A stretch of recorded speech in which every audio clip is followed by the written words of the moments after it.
नमस्कार दोस्तों, स्वागत है आप सभी का यूपी रेगुलर क्लासेस के इस ऑनलाइन प्लेटफॉर्म पे। और जैसा कि आपको पता है कि यूपी पीसीएस आरओ या आरओ की परीक्षाओं के लिए जो अभ्यास सीरीज चल रही है, जिसमें हम लोग 40,000 एमसीक्यू क्वेश्चंस के माध्यम से पूरे सिलेबस के रिवीजन और 1990 से लेकर 2024 तक के जितने भी प्रश्न पूछे जा चुके हैं उनका बेहतरीन तरीके से एक्सप्लेनेशन कर रहे हैं। ठीक है, जो रेगुलर वीडियो देख रहे होंगे उनको पता होगा कि एक्सप्लेनेशन किस हिसाब से कितना बेहतरीन तरीके से किया जाता है। ठीक है, तो चलिए आज हम लोग की क्लास है जियोग्राफी की। जियोग्राफी में भी वर्ड जियोग्राफी क्लास नंबर 13वीं। ठीक है, इसके पहले वर्ड जियोग्राफी में 12 क्लासेस हो चुकी हैं, इसको अच्छे से देख लेना। इन 12 क्लासेस में 7 वीडियो केवल महाद्वीपों के हैं। इस पे मैंने आपको ओवरऑल सारी चीजें बता दी हैं। 7 वीडियो में ओवरऑल सारी चीजें हैं। इसके बाद जो वीडियोस हैं उसमें आपका विस्तार है, उन्हीं 7 वीडियोस का पूरा विस्तार है। ठीक है, तो 7 वीडियो की जो महाद्वीप वाले क्लासेस हैं इनको आप अच्छे से देख लीजिए। इनमें आपके नदियां हैं, झरना है, जलप्रपात हैं और झीलें हैं, प्रमुख जनजातियां हैं, पठार हैं, पर्वत हैं, ज्वालामुखी हैं, घास के मैदान हैं, उद्योग है, खनिज संसाधन है। ये सभी मैंने ओवरऑल बता दिया था, अब उन्हीं का विस्तार आगे हम लोग देख रहे हैं। ठीक है, तो चलिए शुरुआत करते हैं सेशन की। उससे पहले चैनल पर नए हैं, सब्सक्राइब, वीडियो को लाइक और शेयर जरूर कर देना है। ठीक, अब पूरा वीडियो को अच्छे से देखना है। तो वर्ल्ड जियोग्राफी के क्लास 13 का पहला प्रश्न आपके स्क्रीन के ऊपर ये रहा। बहुत ही अच्छा प्रश्न है, देखते हैं। निम्नलिखित में से कौन सी पर्वत श्रेणी पामीर गांठ से नहीं निकलती है? पामीर गांठ का मतलब है पामीर पठार। ठीक है, तो पामीर पठार से नहीं निकलती है। बहुत ही सिंपल क्वेश्चन है और सारी चीजें मैं बता चुका हूं। आपको याद होगा एशिया महाद्वीप सबसे अंतिम महाद्वीप हम लोगों ने कवर किया था, तो उसमें मैंने आपको इसके बारे में बताया था। क्या बताया था कि मान लीजिए ये आपका पामीर का पठार है, पामीर का पठार, और इसी का बड़ा भाग तिब्बत का पठार। यहां से आपकी एक पर्वत ऐसे निकलती है, ये पर्वत श्रेणी है। एक पर्वत ऐसे निकलती है नीचे, एक पर्वत ऐसे निकलती है नीचे, और यही थोड़ा सा आगे विस्तार हो जाता है इस प्रकार का। इसके बारे में हम लोगों ने देखा था, क्या देखा था कि इसको बोल दिया था हिंदकुश पर्वत है। हिंदकुश पाकिस्तान वाले क्षेत्र में, सॉरी अफगानिस्तान वाले क्षेत्र में है। फिर हमने देखा था एक सुलेमान पर्वत है, सुलेमान और कुनलुन। सुलेमान हो गया, कुनलुन हो गया, कीर्थर हो गया, ये सभी पाकिस्तान वाले क्षेत्र में, लेकिन है तो पामीर पठार का हिस्सा। फिर हमने देखा था हिमालय वाला पूरा क्षेत्र भी इसी के अंतर्गत आता है। अब फिर हमने देखा था हिमालय का आगे अगर म्यांमार चले जाएंगे तो हमें मिलेगा अराकान योमा श्रेणी, तो वो भी तो हिमालय का हिस्सा है ना। तो ये सभी चीजें किससे है? ये है आपका पामीर पठार, पामीर पठार से निकलती हैं। तो हिंदकुश हो गया, कुल्लून हो गया, हिमालय हो गया, खिंगन। खिंगन अलग है, option D is the right. Khingan का विस्तार जो है पामीर पठार से नहीं है। ठीक है, अब खिंगन है कहां पर? तो खिंगन वैसे चीन में है, चीन का ही पठार है। जैसे चीन में एक लोयस का पठार है, लोयस, लोयस का पठार क्या है? चीन में है। उसी प्रकार से खिंगन का पठार भी उत्तरी चीन में है। ठीक है, तो ऑप्शन डी बिल्कुल यहां पे सही है। आगे चलते हैं अगले प्रश्न में। टेलीग्राफिक पठार हिस्सा है, टेलीग्राफिक पठार, पठारों को विस्तार से हम लोगों ने देखा ही था। टेलीग्राफी का पठार कहां पे है? तो देखिए टेलीग्राफी का पठार है उत्तरी अटलांटिक कटक का हिस्सा है, उत्तरी अटलांटिक कटक। अब ये कटक क्या होता है? ये कटक क्या होते हैं पता है? कटक, इसके हालांकि ये वाला जो पोर्शन है इसको हम लोग अलग से देखेंगे विस्तार से। वर्ल्ड जियोग्राफी में ये अच्छा पोर्शन है, यहाँ से प्रश्न बनते हैं। तो जैसे जैसे हम लोग आगे चैप्टर देखेंगे तो ये कटक वाला पोर्शन जैसे ही आएगा मैं इसको विस्तार से बताऊंगा। अभी आपको केवल समझना है कटक है क्या। आपको इतना पता होगा कि प्लेट विवर्तनी सिद्धांत होता है, एक प्लेट विवर्तनी सिद्धांत। इस विवर्तनी सिद्धांत में क्या बोला गया कि भाई साहब 7 मेजर प्लेटें हैं, अब प्लेटों के टकराने से क्या बनता है? वहां पर माउंटेन बन जाते हैं, फोल्डिंग माउंटेन बन जाते हैं, खासकर फोल्डिंग माउंटेन। क्योंकि जब नए पर्वत बनते हैं, नए ऊंचे ऊंचे पर्वत होते हैं, लंबी लंबी पर्वत श्रृंखलाएं होती हैं, तो उनको न्यू फोल्डिंग माउंटेन कहते हैं, नवीन वलित पर्वत। जैसे एग्जाम्पल बताइए, नवीन वलित पर्वत का तो हिमालय हो गया, रॉकीज हो गया, एंडीज हो गया, आल्प्स पर्वत हो गया, ग्रेट डिवाइडिंग रेंज हो गया, ये सभी किसके उदाहरण हैं? नवीन वलित पर्वत के उदाहरण हैं। तो ये तो होते हैं आपके महाद्वीपों में।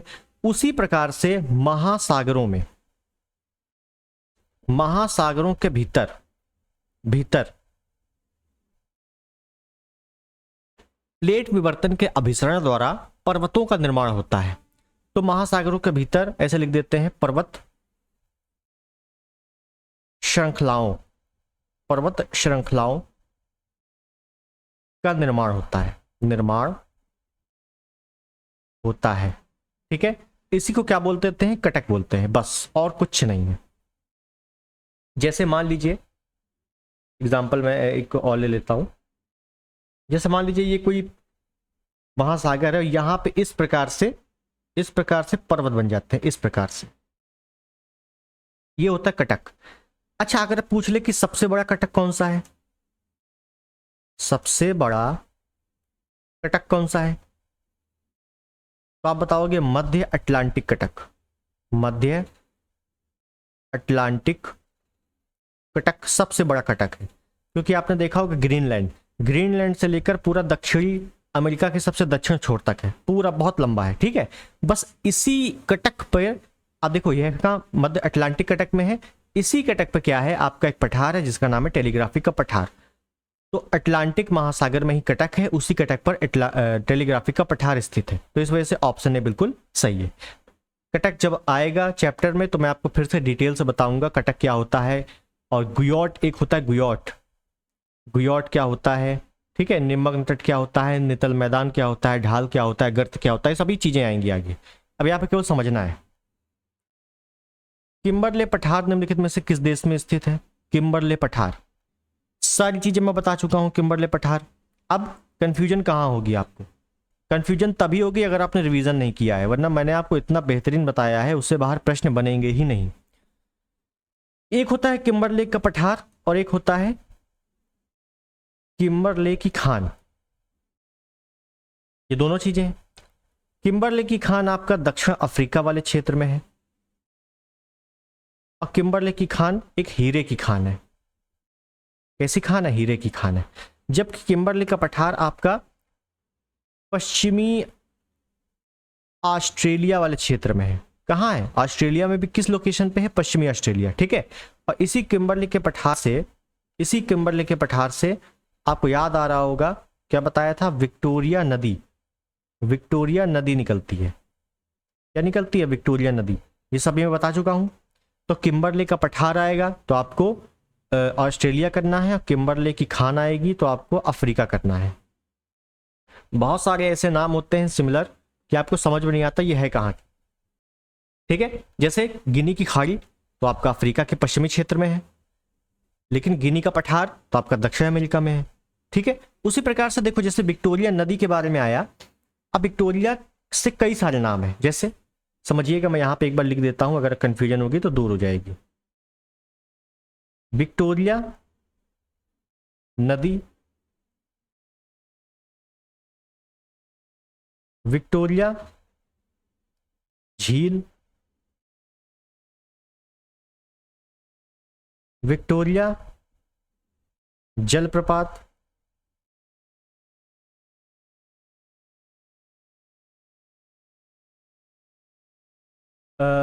एक होता है विक्टोरिया मरुस्थल। ठीक है, और क्या होता है विक्टोरिया से, जो मुझे याद आ रहा है? विक्टोरिया एक प्रांत भी है ना। तो इतने सारे विक्टोरिया आपसे पूछे जाते हैं। वैसे विक्टोरिया नदी है, तो विक्टोरिया नदी तो भाई साहब ऑस्ट्रेलिया में है, किम्बरले की पठार से निकलती है। ठीक है, ऑस्ट्रेलिया में है। विक्टोरिया झील ये आपका अफ्रीका में है, केनिया, युगांडा, तंजानिया में इसका विस्तार है। यहां से व्हाइट नाइल निकलती है, श्वेत नील। ठीक है, नदियों के बारे में भी विस्तार से हम लोग चर्चा करेंगे पूरी मैपिंग में, क्योंकि नदियों से प्रश्न आते हैं। इस बार भी आए थे आरो में। विक्टोरिया जलप्रपात ये भी आपका दक्षिण अफ्रीका वाले क्षेत्र में है, दक्षिण अफ्रीका वाले क्षेत्र में है। और विक्टोरिया जलप्रपात जाम्बेजी नदी पे है। जाम्बेजी नदी आई थी RORO में, ठीक है, याद होगा आपको।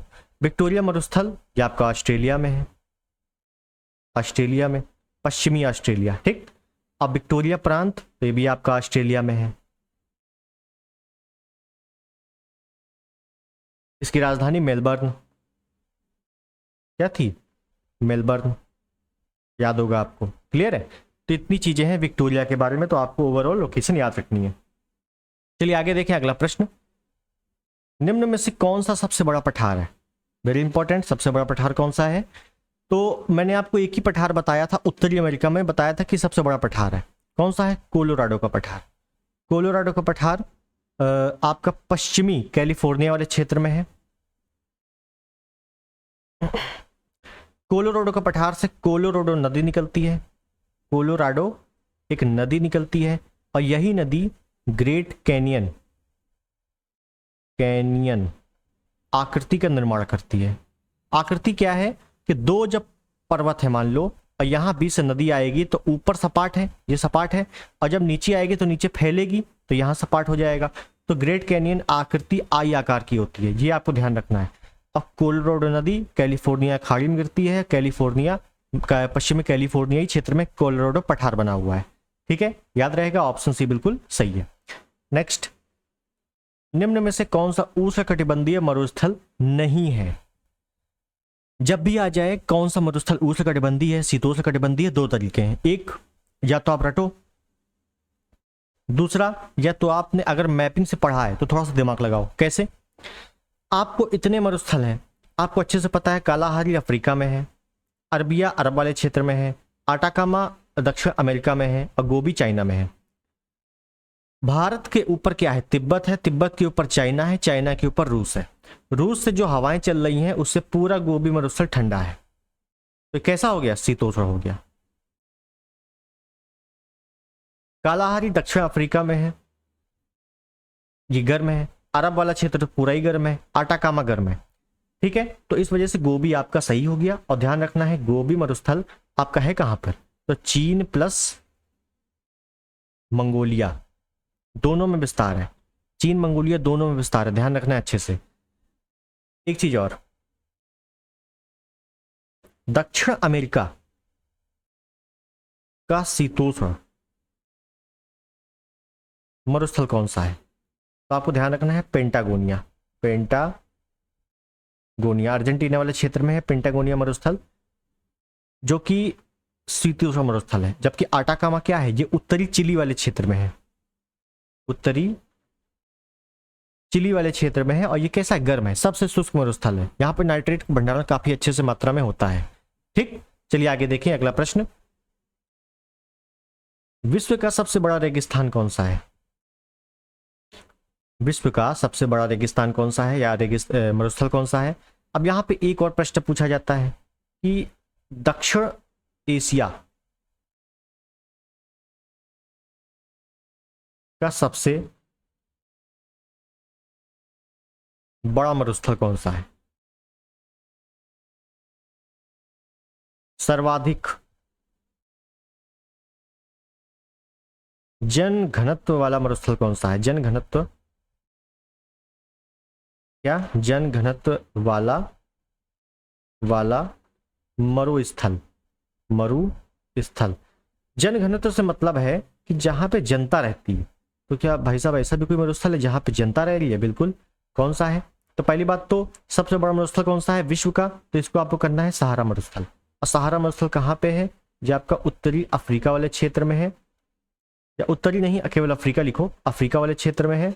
और इसका जो निर्माण हुआ है केंद्रीय की ठंडी जलधारा के कारण हुआ है, केंद्रीय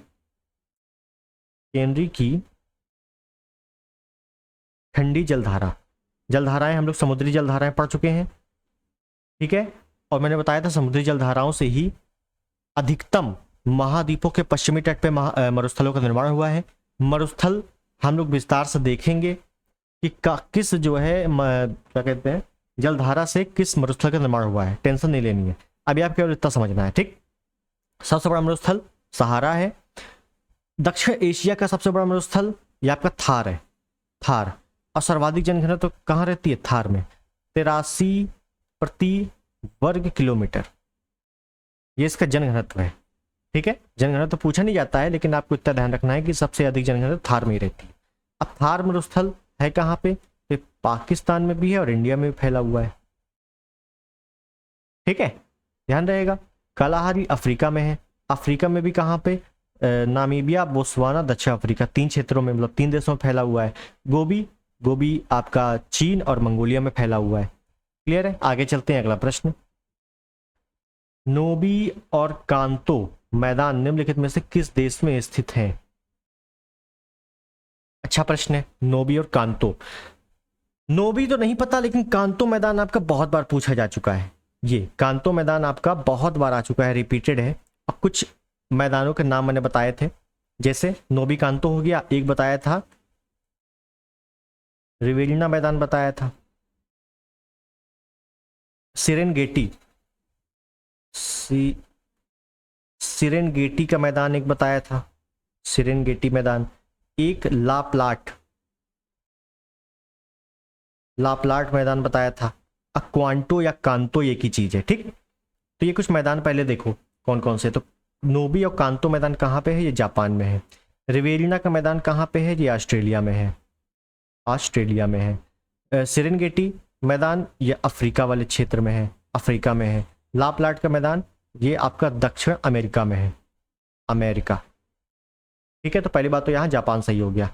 अब जापान आपको पता होना चाहिए कितने द्वीपों से मिलकर बना है, तो 4 द्वीपों से मिलकर जापान बना हुआ है। याद है आपको कौन कौन सा है? क्रम याद रखना है। Hokkaido, Honshu, Shikoku, Kyushu. क्या आएगा? प्रश्न क्या आएगा? जापान के द्वीपों को उत्तर से दक्षिण क्रम में लगाइए।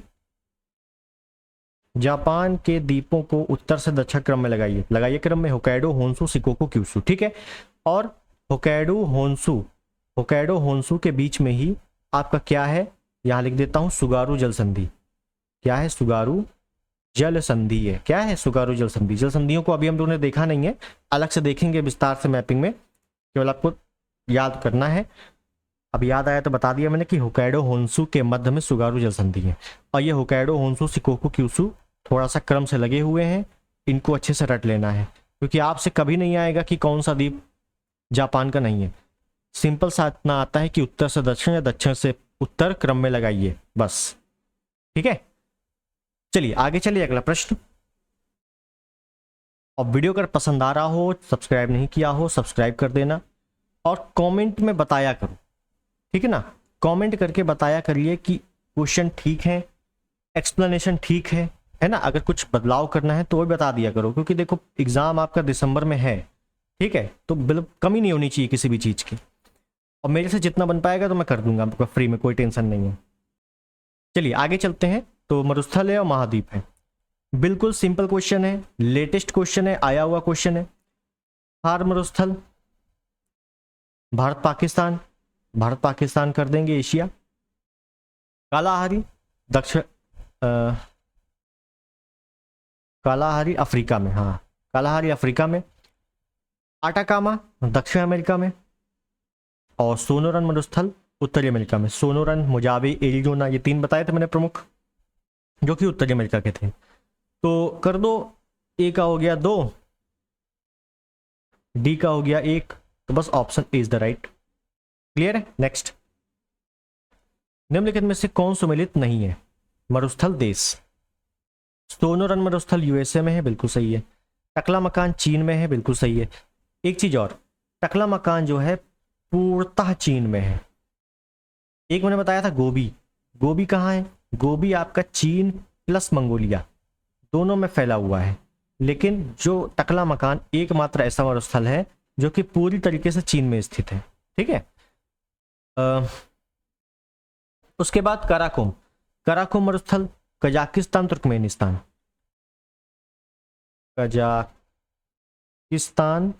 तुर्कमेनिस्तान दोनों में स्थित है, बिल्कुल सही है। गिब्सन ब्राजील में नहीं है, मैंने आपको बताया था ऑस्ट्रेलिया के। अब मैं आपको ट्रिक बता देता हूं, तो ट्रिक से याद कर लो।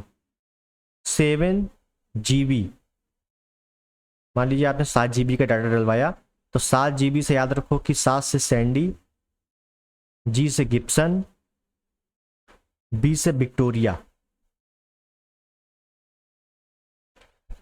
फिर आपका इधर याद रख लेना है तनामी और सिम्बसन। सिम्बसन, बस ये 5 मरुस्थल प्रमुख हैं कहाँ के? ऑस्ट्रेलिया के। ये कहाँ के हैं? ऑस्ट्रेलिया के। ये ब्राजील के नहीं है, तो ऑप्शन डी बिल्कुल यहाँ पे सही है। कौन सा सही है? Option D. क्लियर है? नेक्स्ट, निम्नलिखित में से कौन सा मरुस्थल दक्षिणी गोलार्ध में स्थित है? वेरी सिंपल, दक्षिणी गोलार्ध क्या होता है भाई साहब? ये 0 डिग्री भूमध्य रेखा जो है, भूमध्य रेखा जो है इसी के नीचे होना चाहिए, वही दक्षिणी गोलार्ध हो जाएगा। देख लेते हैं कौन सा है। तो सबसे पहले गोबी, गोबी है चीन प्लस मंगोलिया में।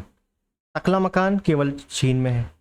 सहारा अफ्रीका में है, और अफ्रीका के उत्तरी वाले अफ्रीका में है। ठीक, चिहुआहुआन ये यूएसए में है, और कालाहारी आपका दक्षिण अफ्रीका में है।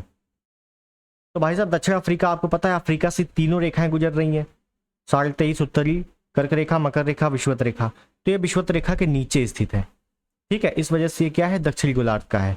बाकी बी डी सी आपके उत्तरी गोलार्ध के हैं। ठीक है, तो ऑप्शन ए यहाँ पर बिल्कुल सही है।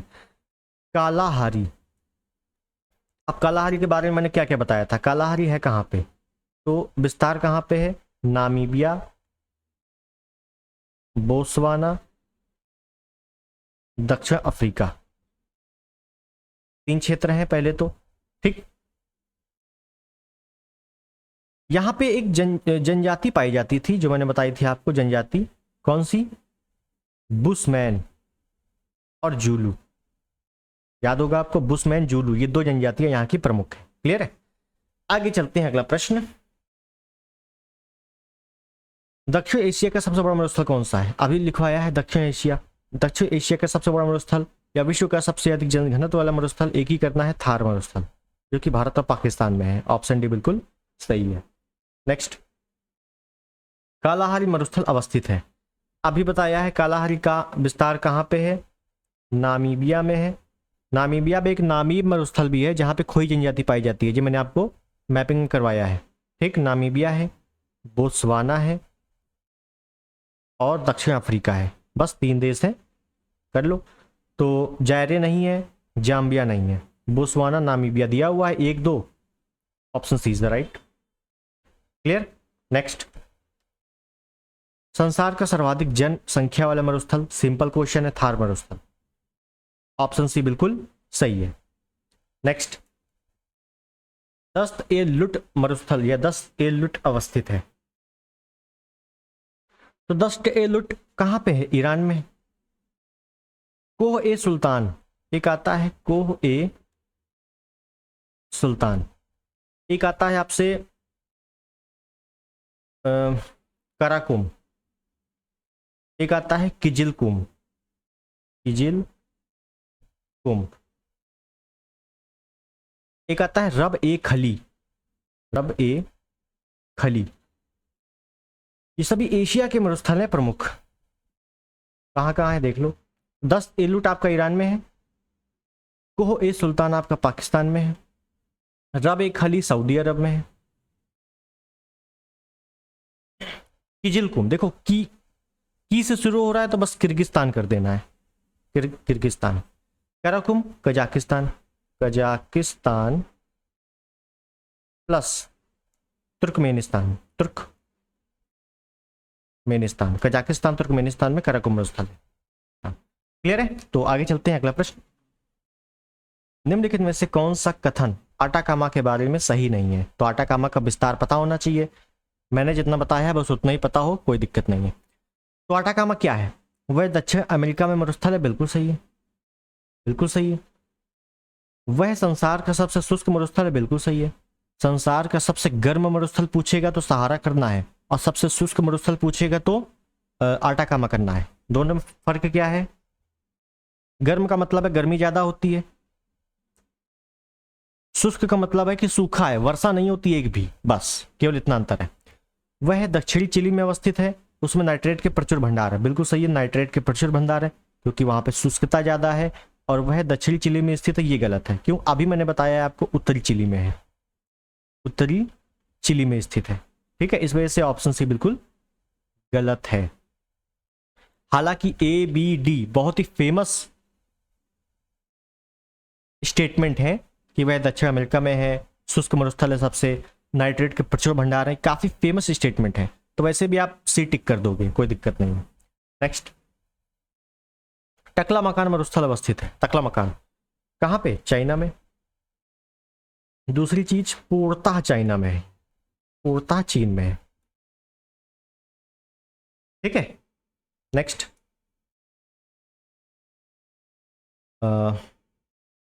कथन कारण है, ठीक है देख लेंगे। कथन है, मिस्र नील नदी का उपहार है। ठीक है, कारण क्या है? वह सहारा मरुस्थल में एक नखलिस्तान है।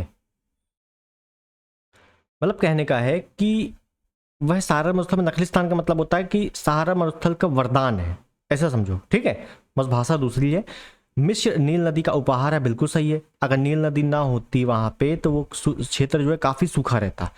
वह सहारा मरुस्थल से होते हुए जाती है।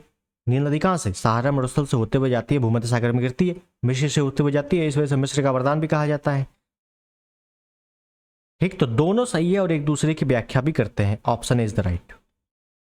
अब बात रही नील नदी की। नील नदी की तो देखिए, मैं आपको विश्व की लगभग 30 से 35 नदियां कराऊंगा, छोटी बड़ी सब मिलाकर 30 से 35। कुछ नदियों का विस्तार ज्यादा है, कुछ का बिल्कुल ही कम है, वो सब मिला के 30 से 35 नदियां कराऊंगा। यही पढ़ लेना है, इससे बाहर कुछ नहीं पढ़ने की आवश्यकता। क्यों? आएगा तो इसी से आएगा, बस इतनी गारंटी है। मैंने पिछली बार भी जो पढ़ाया था नदियों से, वही एक नदी आपकी आ गई थी आरो में, जो थी जाम्बेजी नदी, आपको याद हो तो। जिसने भी क्लास ली होगी पहले तो आप उसको पता होगा, लेकिन कई लोग नए जुड़े हैं तो मैंने बता दिया है कि मैं सिर्फ और सिर्फ 30 से 35 नदियां कराऊंगा। मैपिंग और पीवाईक्यू के आधार पर, मतलब पीवाईक्यू क्वेश्चन भी रहेंगे और नदियों की पूरी मैपिंग रहेगी। बस उसी को पढ़ लेना, काम खत्म। ठीक है, तो आपको नदियां अगर पढ़नी हो तो एक बार कमेंट में जरूर बता देना है, कमेंट करके जरूर बताना है, मैं जल्दी से जल्दी उसका एक वीडियो बना दूंगा। आगे चलते हैं। गोबी मरुस्थल किस देश में स्थित है? सिंपल क्वेश्चन है। गोबी मरुस्थल मैंने आपको चीजें क्या बताई थी? गोबी चीन प्लस मंगोलिया में है, जबकि टकला मकान पोर्ता चीन में है। तो चीन ऑप्शन में नहीं है, मंगोलिया है, ऑप्शन डी टिक कर दो। हो गया क्लियर? ठीक है, तो हमारे क्वेश्चन समाप्त हो गए हैं, लेकिन यहाँ पे जो नील नदी है इसके बारे में चर्चा देख लेते हैं, क्योंकि ये कई बार पूछी भी जाती है, तो इसको देख लो। हालांकि नदियों को तो मैं अलग से बताऊंगा ही। देखिए, नील नदी, नील नदी में बताऊंगा तो उससे आपको तरीका ही पता चल जाएगा कि नदियां पढ़ना कैसे है। ठीक है, नील नदी पहले तो अफ्रीका में है, विश्व की सबसे लंबी नदी है, विश्व की सबसे लंबी नदी है, इतना पता है आपको। देखिए, ये है एक झील जिसको कहते हैं विक्टोरिया झील, जो कि विषुवत रेखा भूमध्य रेखा पर स्थित है। एक इधर ही साइड एक झील है जिसका नाम है टाना झील। क्या नाम है? टाना झील। विस्तार पूछता है बहुत अच्छे से, विक्टोरिया झील कितने देशों में विस्तार है? तो केनिया, युगांडा, तंजानिया, 3 देशों में है। टाना झील कहां पे है? इथियोपिया, इथियोपिया में है। ठीक, अब होता यह है कि यहां से विक्टोरिया झील से एक नदी निकलती है और इथियोपिया से एक नदी निकलती है। नदी निकली, अब नदी निकली तो कुछ नाम पड़ेगा नदी का, वो नाम क्या है? तो जो विक्टोरिया झील से नदी निकली इसको कहते हैं श्वेत नील। बहुत बार आ चुका है श्वेत नील, बहुत बार क्या आया है कि विक्टोरिया झील से कौन सी नदी निकलती है, ऑप्शन में पहला ही ऑप्शन होता है नील नदी, और वही टिक करके चले आते हैं कई लोग, गलत हो जाता है। भाई साहब, नील नदी तो कहीं से निकलती ही नहीं है, नील नदी बाद में मिलती है, दो नदियों से ही बनती है नील नदी। जैसे गंगा नदी कहीं से नहीं निकलती। अलकनंदा और भागीरथी जब नदियां मिलती हैं देवप्रयाग में तो वहां से गंगा बोला जाता है, गंगा का उद्गम कहीं है ही नहीं। ठीक है, वैसे टाना झील को बोलते हैं नीली नील या इंग्लिश में ब्लू नाइल कहा जाता है। ठीक है, अब ये एक जगह मिलती हैं, ये मिलती हैं सूडान में, अफ्रीका में सूडान की राजधानी खार्तूम यहां मिल जाती हैं जाके। अब जब मिल जाती हैं यहां जाके तो वही जब मिलेंगी तो पावर बढ़ जाएगी तो यहां से फिर जो है बड़ी मात्रा में आगे बहेंगी।